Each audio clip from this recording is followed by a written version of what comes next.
If you're working in a small town, big corporate America doesn't blow into the small town with their big city lawyers and tell the local people how it's going to happen. Because usually local people will look at you and say, okay, we're going to tell you how it's going to happen, and you can get back on your plane and fly back wherever you came from. This is Built, a new podcast series where you'll meet the people behind some of the biggest transactions and investments in commercial real estate and hear how they got to where they are today. I'm your host, Brian Mon, Chief Marketing Officer with Fidelity National Financial. And those of us in this business, we know the buildings, but how many of us know the stories of the people behind those structures? Well, today we're going to meet Lynne O'Brien. Lynne was Director of Corporate Real Estate at Coca-Cola for 2 decades until her retirement at the end of 2019. She was based in Atlanta, but Coke being a global company, Lynne worked with people all over the world. But when she left law school in the 1980s, real estate was far from her mind. Still, she was intrigued by open positions at Coke and snagged an interview. At one point, the interviewer asked her to compare herself to another interviewee, a woman she happened to know. He said, well, I'm interviewing another woman who has a lot more experience than you, so why should I hire you?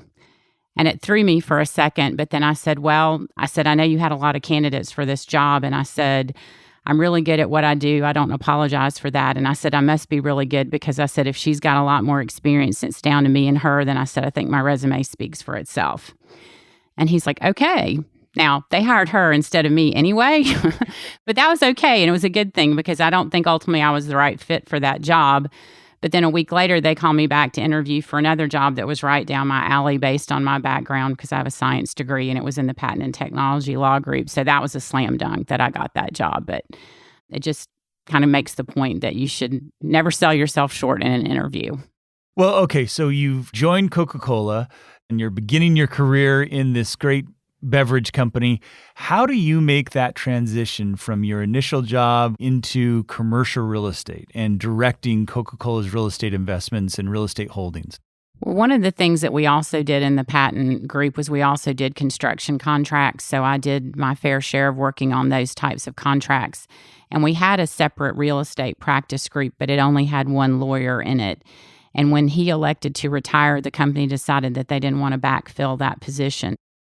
Instead, they moved all that lawyer's work into Lynne's group. And being the newest person there, she ended up with most of it. But she learned a lot and got to work with that lawyer as he wound down his career. Then, Coke's in-house corporate real estate director began relying on Lynne to help him with his work. Ultimately, he asked her to make the jump from the legal division and come work with him. Her transition was complete. And I will say I'm huge on transferable skill sets. And all the people that I mentor, I always talk to them about don't ever underestimate what you do and how you can take those skills and translate them into another role, use them in another role, because that can really help you get from point A to point B when you might not have some of the other experience. If you can learn and you're smart and you've got those underlying skills, I think that you can almost always make the leap to another job. Yeah, I'm always amazed at not only the other duties assigned, right? Like that's what we learn how to deal with is the next job or the next request, but also the fact that what we learn in one part of a career or one part of an industry can directly relate to the next opportunity that's in front of us. Well, and you never know. I'm huge on networking too, and you never know where contacts that you make in one role may still help you or benefit you when you move to another role. I believe that the things that I brought to the table at Coke was the power of the network and the number of people that I knew or that I had the ability to connect with quickly. Wonderful. So describe for me the work that you did at Coca-Cola with real estate. What kind of holdings does Coca-Cola have? What kind of properties are you involved in? We had a lot of office space globally, some that we leased, some that we owned for all of our employees. We have obviously a lot of industrial space. That would be manufacturing facilities and warehousing facilities. They also had some retail spaces and the World of Coca-Cola, their museum in Atlanta. I always like kind of the challenge or the opportunity to add value to a property, to take something that a lot of times, because real estate and a lot of times in a lot of companies is kind of an afterthought. It's just a means to an end. You got to have a building for your people. But being able to help our senior leadership understand the value that's locked up in the real estate and what that really means. That was something that I enjoyed, helping them actually understand the portfolio, actually understand what we had, what it was really worth. And then other properties like, okay, what can we do with this? Say if we were closing a plant that was in a small town or something, it's like, what can we do to help repurpose the property? Like we owned a lot of vacant property around the United States. And that was one of my favorite programs. We actually ended up donating a lot of that land back to the local community, like for softball fields, soccer fields. So I enjoyed also using our real estate to help benefit local communities. She had some favorite buildings too. Take 711 Fifth Avenue in New York City, where Coke had some executive offices. It's a 15-story limestone building built in the Jazz era, complete with huge arch windows, cornices, and Corinthian columns. Lynne says it encapsulates the timeless elegance of Fifth Avenue. I loved 711. I mean, it was a great building. It was very iconic. And so that was a fun property to work on just because of where it was. And I always talked about it as like it was a grand old lady. And I said, it was fun to take care of her and make her shine there. We did a facade renovation and a lot of things to improve the look of the building. And so that was fun to kind of bring an old building back to life. What happened with that building? It's still there. We just don't own it anymore. That was the pinnacle of my career, I would say. We sold the building about 5 months before I retired for a record. It sold for a little over $900 million. That was a great deal because that's a once-in-a-lifetime opportunity. Those kinds of buildings don't sell very often. I remember that there is another project that you worked on. I think it was a land assemblage project in Atlanta that had to deal with the land associated with the aquarium and the Human Rights Museum and also the World of Coke. Mm-hmm. That was roughly a 20-acre parcel of land that we actually began assembling prior to the 1996 Olympic Games. And that was where Coca-Cola had its attraction during the Olympics. It was Coca-Cola Olympic City. And that was our Olympic venue. And then after the games, we were trying to decide what to do with it. And we were approached about doing the aquarium there. So we decided that we would donate the land for the aquarium. And then we decided that we would move the World of Coke from its former home in downtown Atlanta out to that site as well. And then Neville Isdale, who was our chairman at the time, was also had a huge commitment to human rights. And it was very important to him that we do something to acknowledge that situation. And he and Shirley Franklin, the then mayor of Atlanta, were great friends. And so they partnered together to bring the Center for Civil and Human Rights to the other piece of the property there. But at the time we put it all together for a while, it was the largest undeveloped but fully assembled piece of land in the urban United States. Talk with us a little bit about that land assemblage process, or maybe some of the challenges that you had to face as an attorney, as the director of corporate real estate at a large company. What might be behind the curtain, if you will, on that project that maybe people don't realize that the largest beverage company in the world had to deal with in order to pull that off? That was a crazy one because there were over 40 pieces of property that we had to bring together to make that deal happen. And some of them there were little businesses that had been there for years that had lots of environmental problems because there were like little, garages that had been pouring oil out on the ground in the backyard for 50 years before environmental rules and regulations came into place. So we had a lot of environmental issues we had to deal with. There were also streets running through the area. They had to work with the Department of Transportation to close a lot of those, and the power company to reroute all the utility poles. Every time we kind of thought, okay, we're done, we finally gotten over our last hurdle, something else would come up. And we had, there were several property owners. There were still some residential homes down there at that time, believe it or not. And those people had been there for a long time, and they were hard to negotiate with because they didn't want to leave. They had certain opinions about what they thought their property was worth, and we had certain opinions about what we thought it was worth. So it was a lot of negotiation, and it was a good learning experience because a lot of the things, okay, how do we do this? So you've worked all over the United States and all over the world, and you mentioned kind of the different business environments, the different cultures and places like you mentioned where you held land for development or smaller communities where you had bottling companies. Talk to me a little bit about that diversity of your experience of working with land, but in these unique areas, working with people in these unique parts of the United States. I grew up in a small town, and that's one thing that I totally understand. If you're working in a small town, big corporate America doesn't blow into the small town with their big city lawyers and tell the local people how it's going to happen. Because usually local people will look at you and say, okay, we're going to tell you how it's going to happen, and you can get back on your plane and fly back wherever you came from. So it's a lot about building relationships with people, and especially I think it's universal, but I think it's truer when you're working directly with local communities and local governments, is trying to understand what it is that they want and what are their drivers, and see if you can't find a common ground to say, okay, well, here's what we want, here's what you want, and how can we, instead of just putting a stake in both sides, that this is our camp, this is your camp, how can we then mutually work together and collaborate to get to something that's going to be a win-win for both sides of the equation? She says she's worked with some difficult landowners over the years, worried about the changes Coke might bring.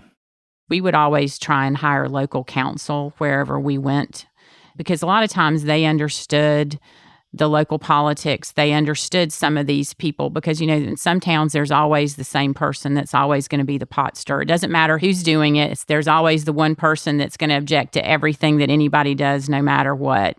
And so they would understand who those people were so that we could come in and kind of already be a little bit ahead of the game because we already understood what some of our obstacles might be.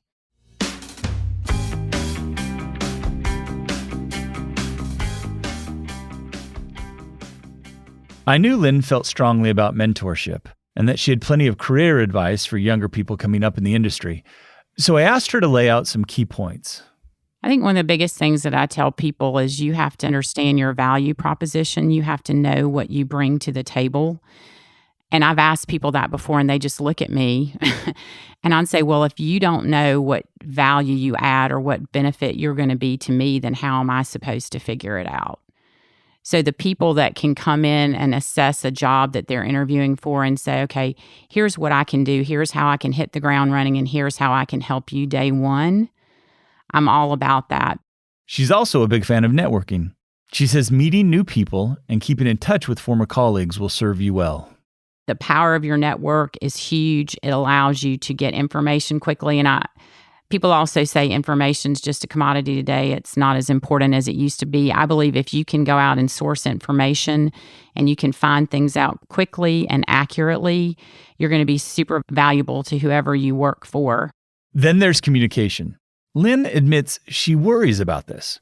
She says younger coworkers prefer texting or messaging over other ways to connect. The one thing they don't want to do is talk to you face to face or over a phone.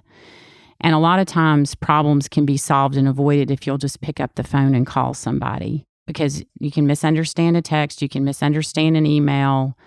And if you would take 5 minutes and pick up the phone and say, hey, I read your email and I just want to make sure that I really understand what you're saying, instead of responding to something in writing that I might not really understand. And that also goes back to the other thing, the networking. It goes back to building relationships with people. How important is it for you to build a team, internal as well as external? How important is that concept of building a team that you can trust? I think that's a really important, and that was one of the things that I think that I excelled at Coke, was building a team. And I could put teams together very quickly, because I think I had the analytical ability. If I knew what the project was going to be, I could very quickly say, okay, this is what I need. I need these kinds of expertise. I need these kinds of skills. And then I would just have to, once I kind of figured, okay, these are all the buckets that I need, then I'd say, okay, who's the best person from the different resources that I have? Who's the best person in this particular case? Because not everyone is right for every project.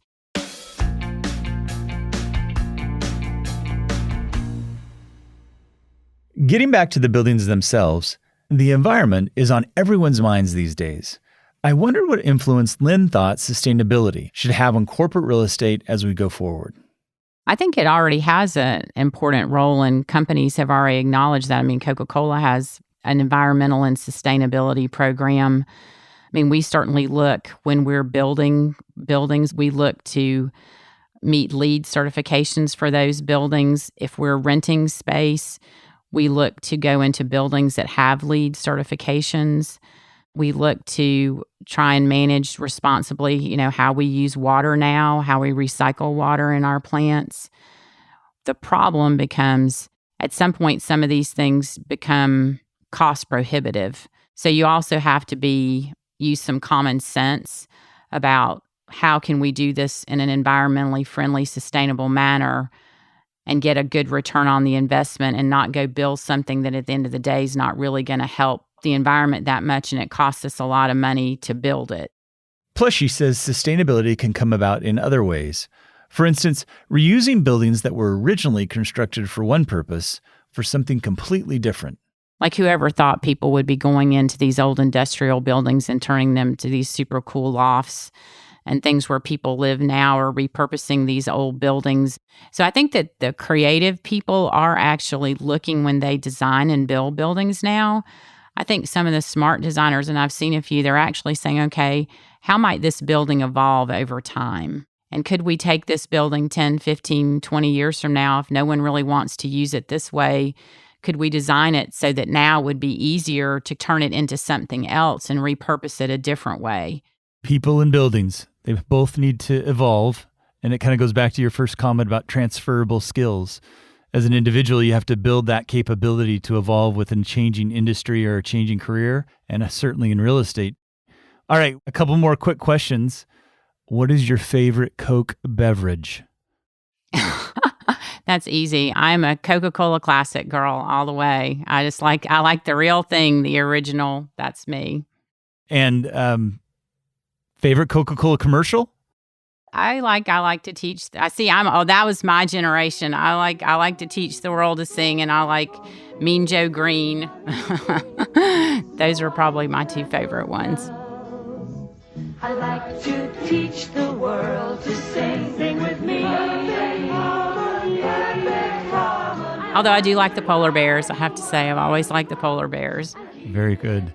Lynne, thank you so much for spending time with us today. Thank you for sharing with us the stories about your career, your stories about Coke. It certainly has put a smile on my face. So thank you very much. Thank you for the opportunity.